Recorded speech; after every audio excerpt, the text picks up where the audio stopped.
Welcome to the Powerful One podcast. Today's episode is with Anthony Zangara. But before we get into this episode, I just wanted to say, if you're new to the Powerful One podcast, welcome to the channel. This platform is all about people who have divided themselves from the norm and gone against the grain to find success in following their passion and purpose in life. We have so many different stories, so many different accounts of amazing people following their passion, following their purpose, and being successful in life in their own terms. And in today's episode with Anthony Zangara, he is an entrepreneur and avid CrossFit and workout fanatic. Anthony actually dropped out of college to pursue online poker and illegal poker rings before eventually going back to school to get his degree. He actually started his first company in college called Quikshakes, which is a chain health cafe juice bars in gyms in Maryland. And he's been running that along with his co-partner for 8 years now. He is also the co-founder of Grind Baltimore, Baltimore's premier waterfront gym in the inner harbor of Baltimore, founded in 2018. Anthony tries to personally and through business spread love to everyone he meets, and you can certainly tell that in this episode.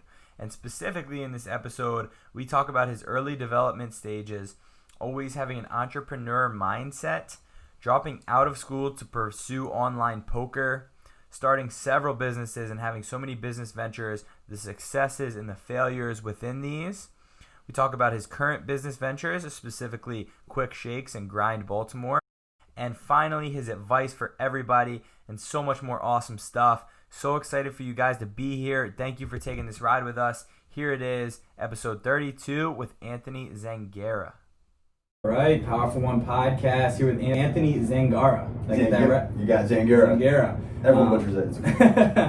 Yeah, man. So let's see. We met like a month ago, and you were nice enough to do the podcast. And yeah, man, I just kind of started following you on social media, and I was like, I dig his journey, and I want to know kind of more about it. And so, you sent me, a bio and everything based on that. But I just wanted to get to know you more and kind of how you got to the spot you're at now, because I think a lot of people will see where people are and not know how they get there or what it took. And I think a lot of times with social media, it's sometimes easy to think that it was an overnight success, but they don't see the It's all filters on Instagram. Exactly. So yeah, man, just talk me through just kind of like starting out for you. Like what were you like as a kid? Just kind of going into high school. I always like to get that aspect of people's kind of journey.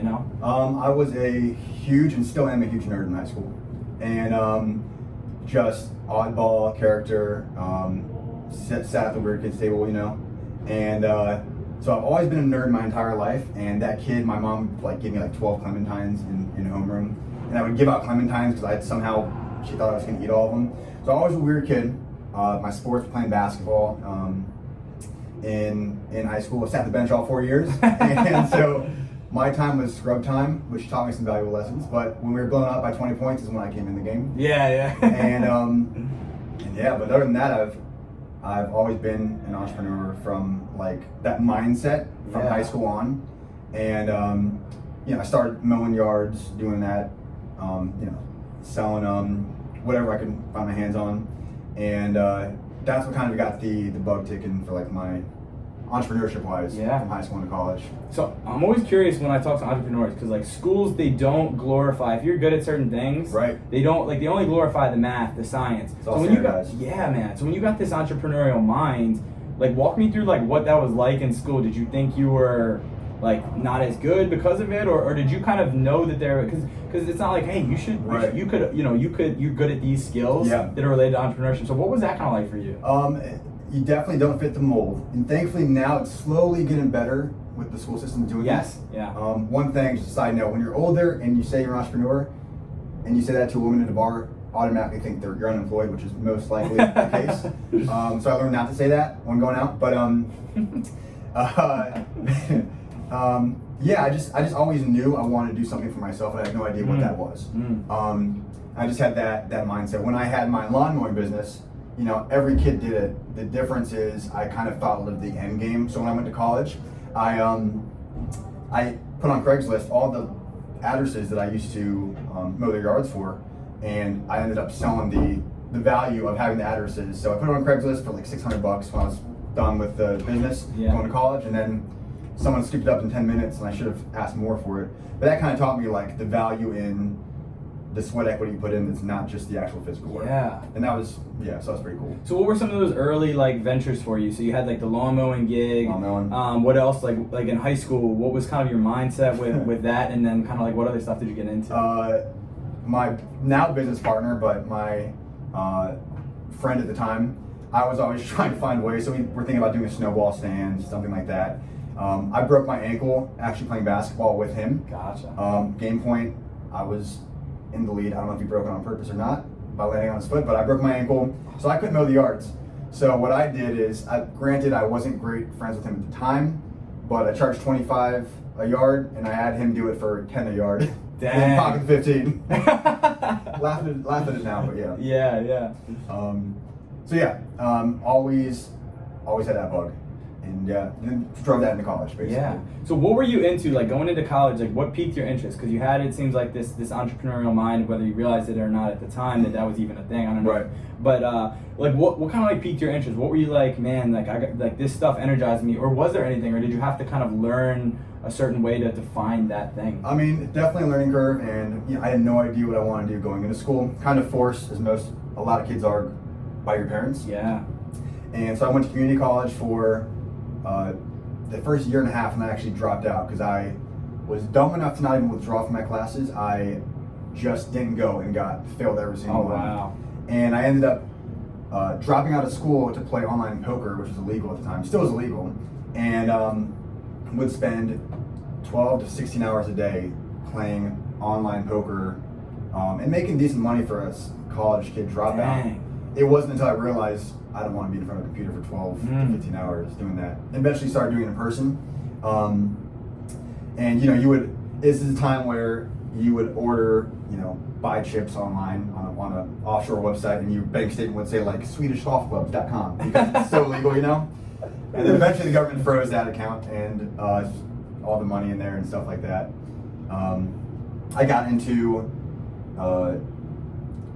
in-person poker games and underground games in Baltimore and here, and ended up working for one for a good bit, and that's a whole other story. But then eventually I realized this is just, you're making money, but it's not the life I want. Yeah. And ended up going back to school, and then it was just a get-go from when I went back, straight A's ever since. Just because I appreciated learning that much more. Which, if I could get my MBA or anything like that, I would love to just go and just learn, Yeah. I kind of like the path you take. I wish more people would do this, like whether it's initially go to school, realize it's not for you at that time, right, and then go like try some different stuff, which, online poker, but or whatever it is, and kind of go try some stuff and then go back and re-energize. I mean, like you go from a student who's literally like failing out because he's not going to classes because he's not interested in, to dropping out, like finding maybe like what you enjoy, and then all of a sudden now you're back in school with straight A's. So it's just one of those things. Like I remember being a kid, it seemed like college was the only option.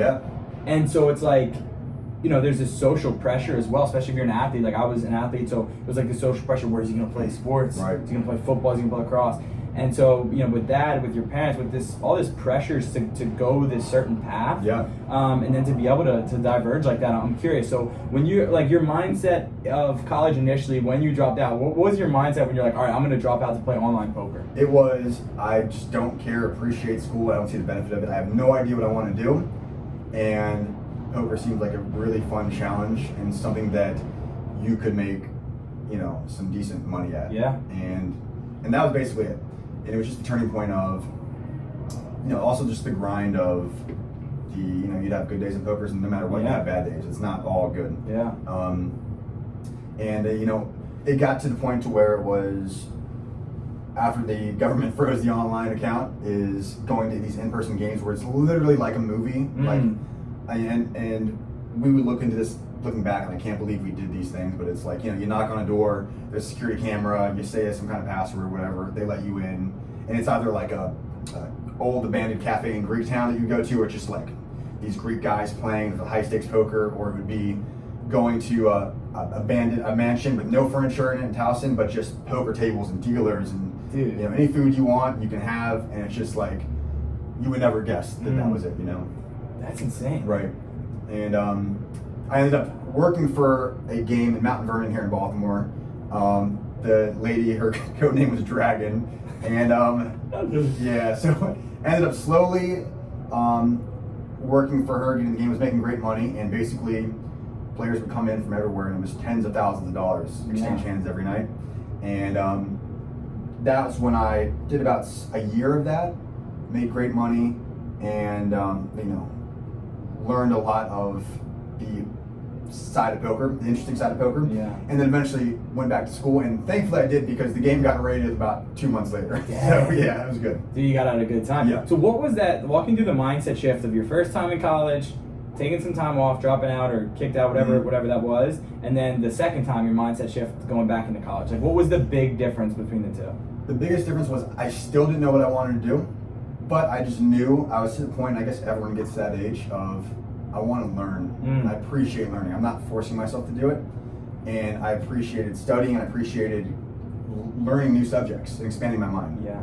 And it was cool. It was very, very, it was completely different. And then, like I said, I went back to community college, got my AA, and then went to Salisbury. And from there, just straight A's ever since, Dean's List ever since. And it was good. And it was great. And that's when I kind of found I wanted some kind of business for myself, and kind of like to narrow it down. And that's when we started Quikshakes, our first company, right. My senior year of college. So I want to get into that, like working for yourself and then also starting Quikshakes. When did those two kind of come together to make Quikshakes? Like, when did you realize, and kind of how did you realize, I definitely want to work for myself? Was that something you always knew? And then also, like, how did Quikshakes kind of take that identity of, I want to work for myself, Quikshakes, this is the thing. Like, kind of walk me through that if you don't mind. The gym so I have, as most people do, about 100 ideas a day when driving or any time in the shower. And then Nick, my friend who broke my ankle playing basketball, not business partner. Not business partner. That's how you yeah. And we went to college right back and forth with ideas every day. And I mean, we are honestly two dumbasses. We still are dumbasses when it comes to like ideas and stuff. But we spitball it every day and see what sticks. Yeah. So our local gym in Harford County, Maryland, they were renovating. Planet Fitness was on its way up, and they were adding a pool to their. What gym? It's the Y of Central Maryland. Okay, gotcha. And we just out of the dark shot an email and just said, hey, like, granted we had no idea what the hell we were doing when we shot this email, but we kind of, politics aside, Donald Trumped it up of like, we know what the hell we're doing. Like, we've done it before, and just like, it's going to be great, it's going to be amazing, don't worry about it. But we told them, if you guys are renovating, we had no money at the time, we will fund building a juice bar in there. It's going to be a great benefit for you guys. Planet Fitness and the other gyms in the area don't have them. Yeah. And it's going to be an amenity for you. If you don't like it, you can kick us out. We'll put all the upfront costs on our end and take that risk. So it's kind of like a, win-win for them. Yeah. And the GM ended up emailing us back like, hey, come meet in 2 weeks. And we were like shocked, like, oof, now we got to figure out what we're doing. Plans in action. Yeah. And so that's kind of how it started. And that was, a year and a half from conception to learning a lot to the first little store, which was literally like a cart, some drywall, and just kind of thrown together. But during that time, there was in Salisbury, there was a like Shark Tank, the show. Yeah. They had a business competition, and so it was like 3 tiers, and we ended up winning the entire competition and 15 grand with it, which was real nice. Wow. So yeah, it was cool. What was your idea? Quikshakes? Quikshakes. So this is in college. We started Quikshakes like a month or 2 in. This competition came about, and I love the show Shark Tank. Oh yeah. And so we instantly came with a game plan, and the first one was you have an hour to pitch to revolving investors. So we pitched Quikshakes. Yeah. The second one was you actually walk in, once you make it to the second level, you walk into a Shark Tank with investors, and the biggest thing we did that sold them was we walked into a room, there's a one-sided mirror with an audience, and there's a group of investors, and we were silent.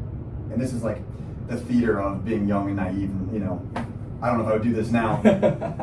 We took out on the boardroom table for this competition, and we just poured out a giant cup and a half of sugar all over the table, made a huge mess, and was silent. We're like, that's how much sugar is in our competitor shakes.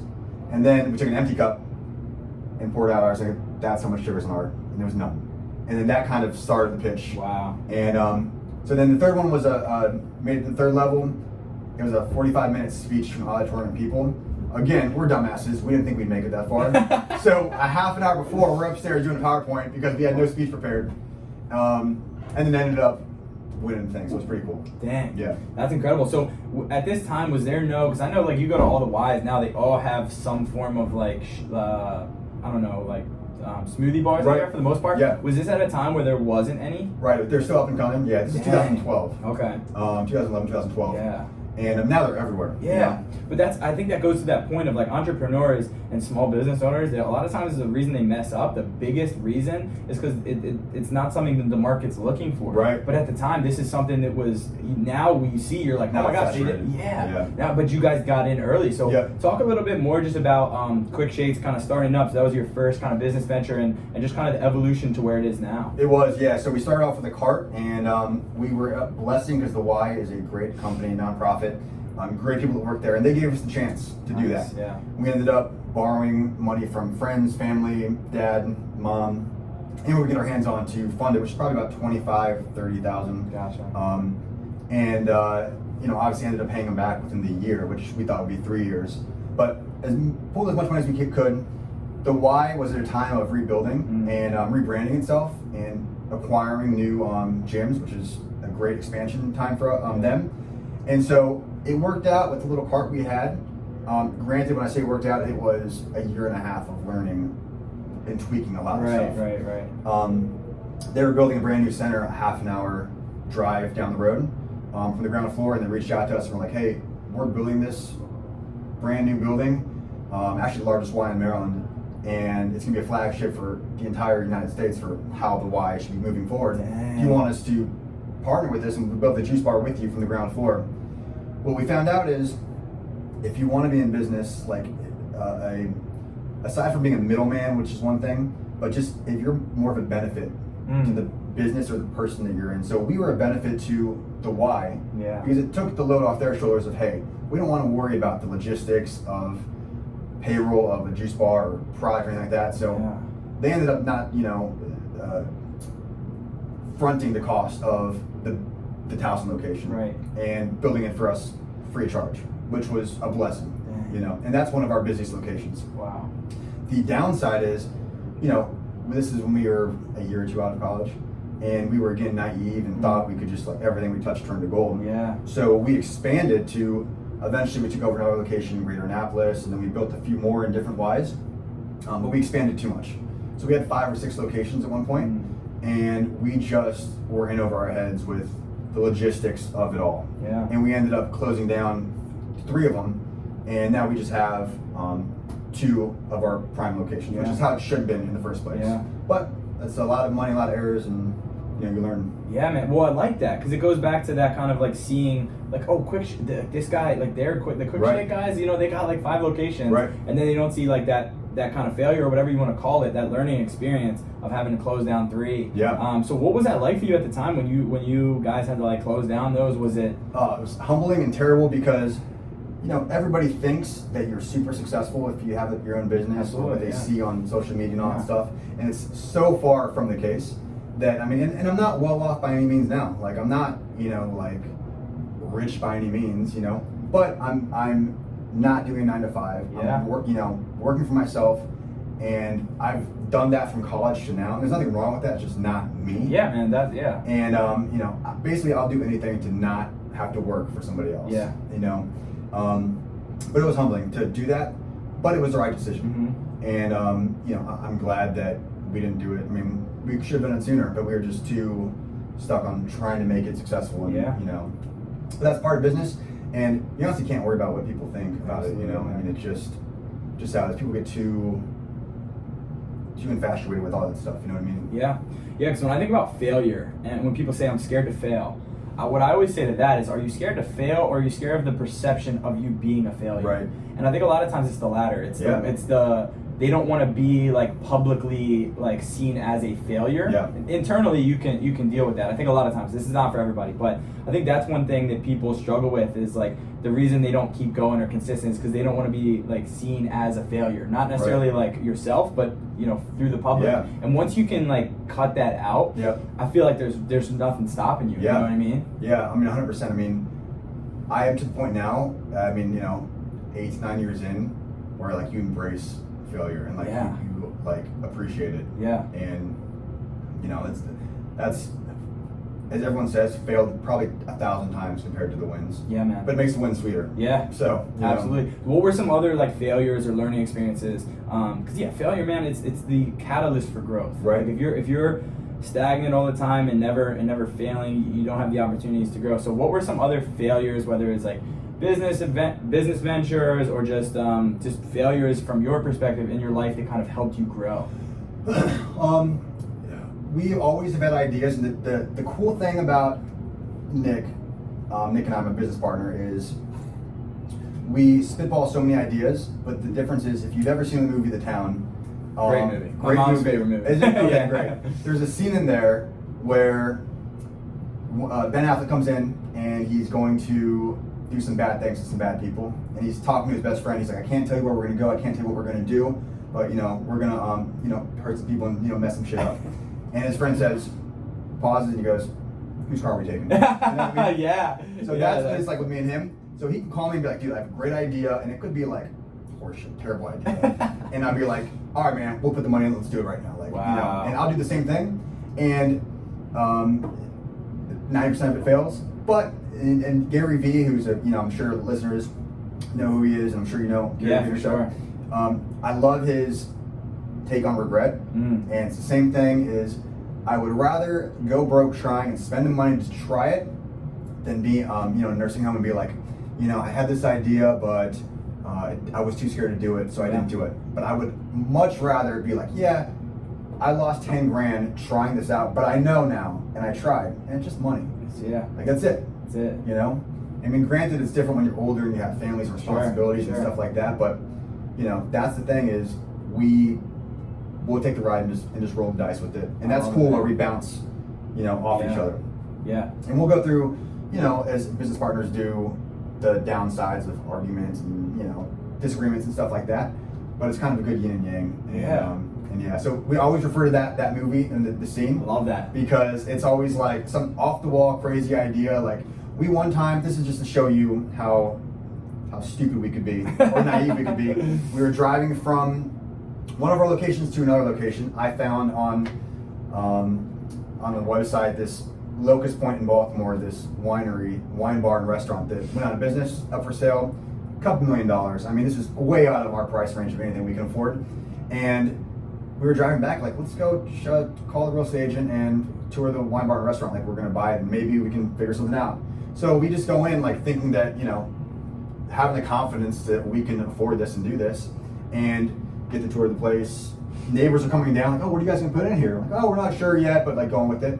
But things like that most people wouldn't do. Yeah. And same thing with the gym. We wouldn't have had this gym if we didn't jump on it the day of, Yeah, that's awesome, man. And like, it seems like you guys have really good dynamic. And I know like having a partnership like that, it can be hard. But the fact that you guys you started together and you're still evolving and growing together is pretty awesome. So I want to touch on what you just said, like the gym. Like, how did that come to be? Because I connected with you guys in the gym, I think like a month or so ago, right. But I had never heard about it. Now Right. it seems like it's growing and taking on this identity, It is. and it's just a really cool culture. So talk about just when that came up and what that process looked like, and just now where the gym's at. Right. We took this over 2.5 years ago.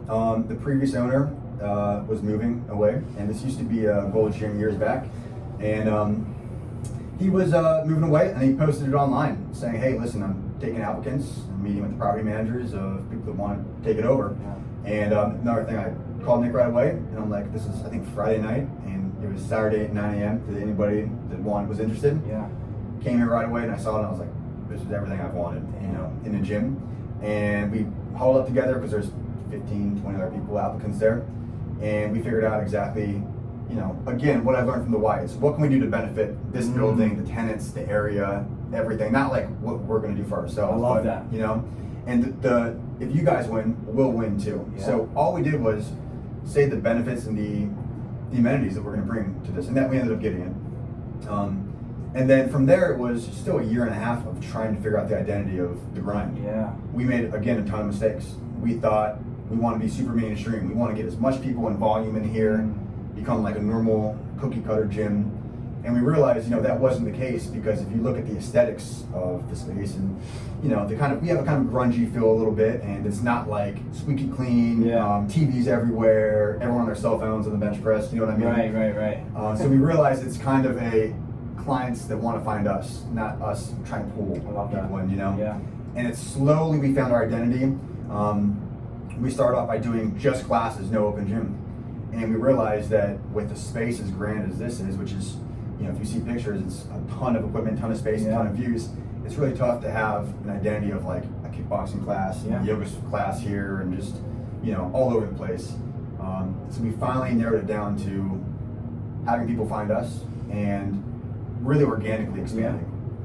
Yeah, man, I think that's so important. And like, culture's everything. Like, I've been around people who have worked places their whole lives, and all of a sudden the culture takes a hit, and that's everything. And sometimes all it takes is one or a small group. And I live far from here. Like, people listening, like, I live 45 minutes from here, but I drive up here 3-4 days a week just to come work out here because it's a great place. So the fact that you guys were able to build that, and then also just building around something that you love. I know you love CrossFit, you love working out. So how important is it to you to have like a culture that is true to what you want, and then also to be able to have a business venture that's true to what you enjoy? Right. It is really, really cool, and I'm very fortunate and blessed that I love fitness, I love functional fitness and staying healthy, and I work in the gym all day long. Yeah. So it's the best of both worlds.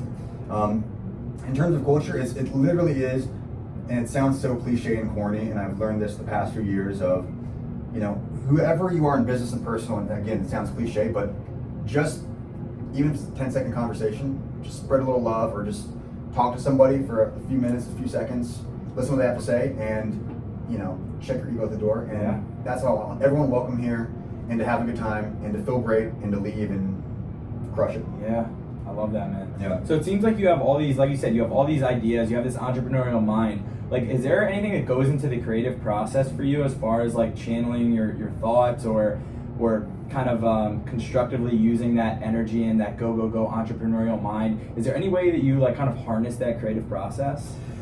Trial and error, I guess. Yeah. I'll have a notebook back here with me, and I write any thoughts I have down, because my mind wanders a lot. And so I write down my ideas, and then honestly just trial and error. And the crazy thing is, I've had ideas. I had a small soap company for a little bit. Yeah. And we talked about doing a healthy, kind of like a White Claw, but for like really healthy, with some BCAAs in there, maybe some glutamine, stuff like that.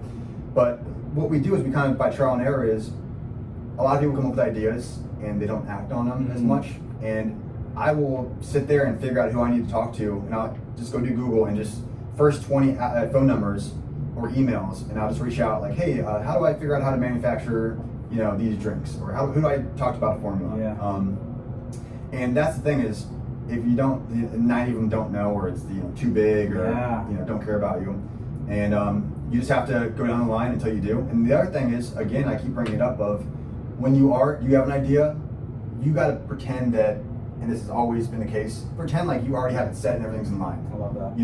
So when I would talk to like a drink manufacturer, where the minimum was like, oh, it's $20,000 to design the can, and 40,000 units at $300,000, and they say this in the beginning, it's like, oh, you don't let it face it. No problem at all. So what's the first step? Is there a smaller company I can talk to? We're in the R&D phase, stuff like that. Have the confidence behind what you're saying, that, man. And then figure it out after that. Yeah. It seems like you got all the right like intangibles, where it's like, how can I provide you value? Like not what for me, but like, how can I provide you value? Like, kind of just taking the chances, like taking a shot, putting yourself out there, doing the research, putting in the reps. And then I'm spacing the one you just said as well. Well, I'll tell you what the value is. The reason why the grind has been on this trajectory of going up, month over month, is we have some great people that work here, that have their businesses here, all great trainers, and it's literally is, if the trainers crush it, then we crush it. Everyone wins, and we have great people here, and that we want them to build their businesses and their brand in the grind, and do it together. And we've seen them grow and slowly start crushing it more and more. And when that happens, inevitably, we benefited from it as well. So it's not like we're out there trying to have everyone work for us and make us a cash cow. Yeah. It's just a full circle. I love it. You know, when we crush it, then they crush it too. And it just keeps going. I love it. So it's just the ground floor. Yeah, man. So as far as like workouts for you, CrossFit, like when did you kind of discover the love for that and then want to transfer it over into like, oh, this gym would be sweet to do this? Well, I don't know how long this podcast is because, you know, CrossFitters talk about CrossFit for a long It's a time. cult. It's a yeah, cult. I know, man. I got to keep it down. Yeah. Before I ranting. I always used to work out for aesthetics. Just, you know, get in there, get a good pump. Yeah. And honestly, it was, I think it was probably like a breakup right after high school, and I was 150 pounds, skin and bones. And I was like, I just want to, you know, put on some muscle for girls and just look good. And then I did that for, you know, years and put on weight, you know, just looked for aesthetics, looked good.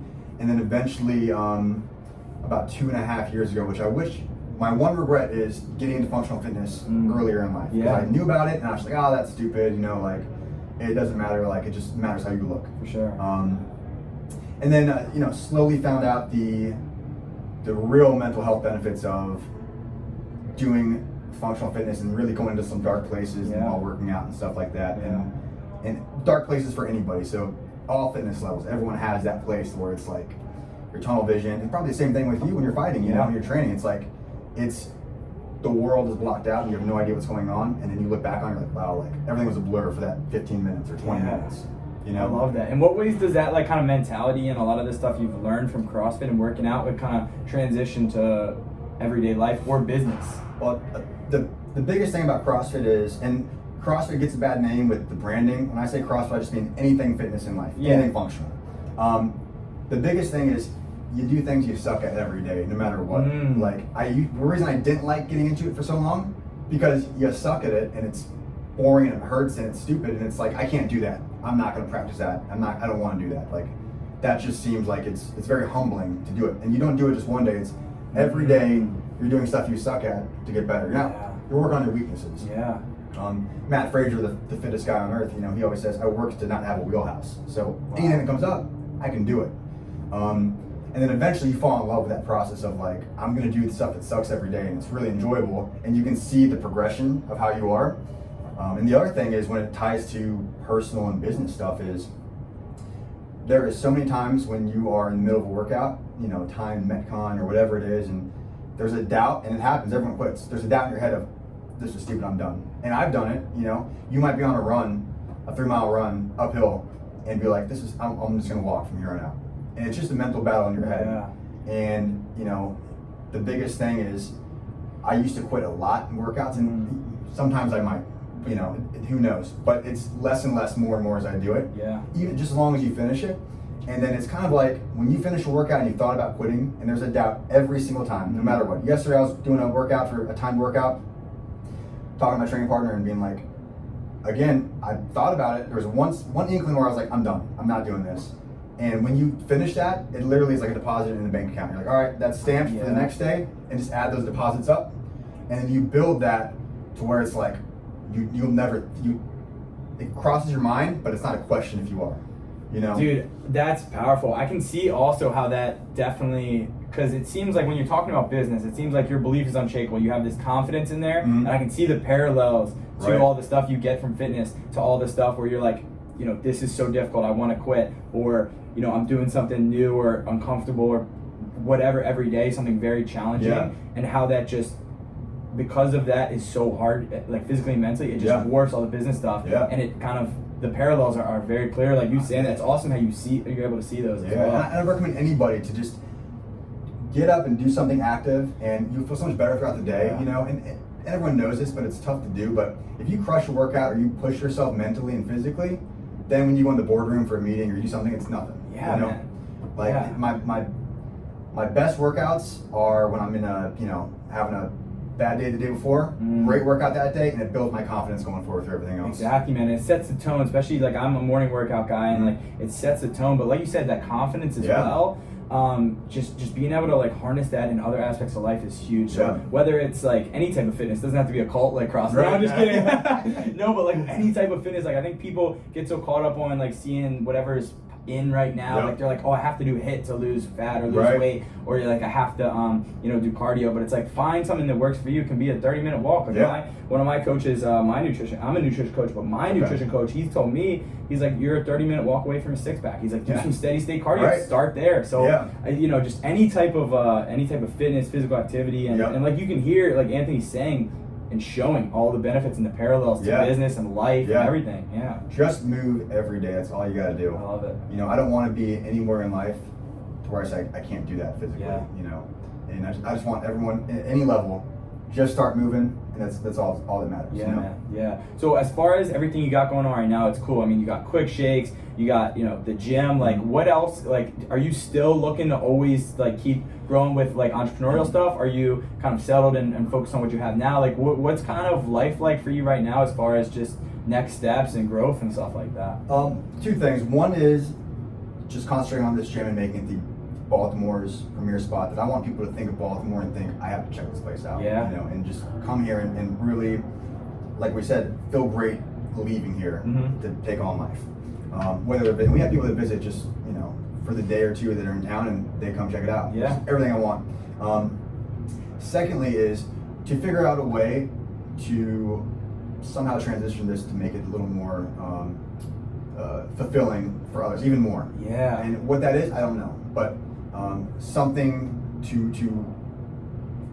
give back and kind of hopefully expand and kind of like steamroll into something bigger than itself down the line. I have no idea what that is, but something that's more in the fulfillment range. Yeah, I love that. Do you have, because fulfillment, I always say like true fulfillment to me, I found it through teaching kids. Like I teach adults, but especially through teaching kids. And like just when they get it, or when they're confident, when they're standing up a little taller and they're walking through the hallways and maybe their chin's a little taller. Yeah. Like to me, that's the fulfillment. Yeah. It's like that service for others and seeing the tangible like benefits or whatever the skills. So for you, is there anything like that, like specifically, or any mission that you have in life where you're like I'm striving to accomplish this or reach like this level of fulfillment? Is there anything like that? Because I always say true fulfillment is service. Yes. So is there anything like that for you? As I said before, like in my day-to-day life, I just want to spread love endlessly, especially with the crazy year we've had with the division of race and politics and everything like that. If you look around, we're definitely more harmonious than we are led to believe. Yeah. And I just want anybody I come in contact with to be, hey, make their day better. Yeah. I won't say the gentleman's name, but and I don't want to seem like I'm patting myself on the back, but just an example of this is, I saw one of the members here at the Grind about a week or two ago, and he came up to me because he used to work out at the Y 8 years ago, and he was like, I was skin and bones first week of lifting, and you were somewhat one of the bigger guys in there, and you came up and asked if I wanted a spot, and there was like no reservations of like this guy that's been working out for a while, and me just starting embarrassed that I'm lifting 10-pound dumbbells. He's like, and I always think of that, and now 8 years later, he's here, and he's doing that to help others. That's incredible. And it's pretty cool. That's incredible, man. Yeah. It's amazing that those little things that you see like that, like to you, maybe at the time it seemed like nothing, like, oh, that's just in my nature. And you'll never know. Especially kids, man, when you think about all the influences that like your past programming has on your life, and just being able to make that's why I'm so inspired by doing for kids and being around kids, especially, kids. Like I was so confused when I was younger, but like those little things that you're planting in them that are going to serve them later on that you don't even know about, and then you like it comes full circle and you hear about it. Like that's the most powerful shit ever, dude. So I love that, man. I love that. Yeah, it's pretty cool to see, because I literally had made no thought of it whatsoever, but it just shows, it's the butterfly effect. Yeah, man. Exactly. So yeah, I mean, going off that, like kind of similar, like what is something that you've learned in your life that you could share with the listeners that just speaks to you? Like one kind of core piece of value, maybe we did touch on it, maybe we didn't, but one just core piece of advice to kind of finish off the tone of this awesome podcast, what would that be? I'm just gonna say, if you have an idea or any kind of thoughts, just give it a shot. Don't care what people think, and run with it, and enjoy the mistakes of it, and fail often. And you hear that all the time, and it's so corny and cliche, but do it. Like, take the ideas and run with them. And the worst thing that happens is it doesn't work out and you're back to square one. Yeah. Like, what's the worst that's gonna happen? Exactly. The last thing I'll say is, which I've been, I'm 31 now, which, as I'm still really young, but you still feel old. And it's like that every year. But when you think of an idea, and Gary Vee touches it all the time, is you're gonna die one day. And it sounds so morbid. It's like you're gonna have one last breath and done. That's it. So what does this decision make like right now? What does it matter? You know, like you're gonna die. Like you'll be off this earth and you're only finite. And you can look at Kobe Bryant, who is, you know, a famous worldwide person outside of basketball as well.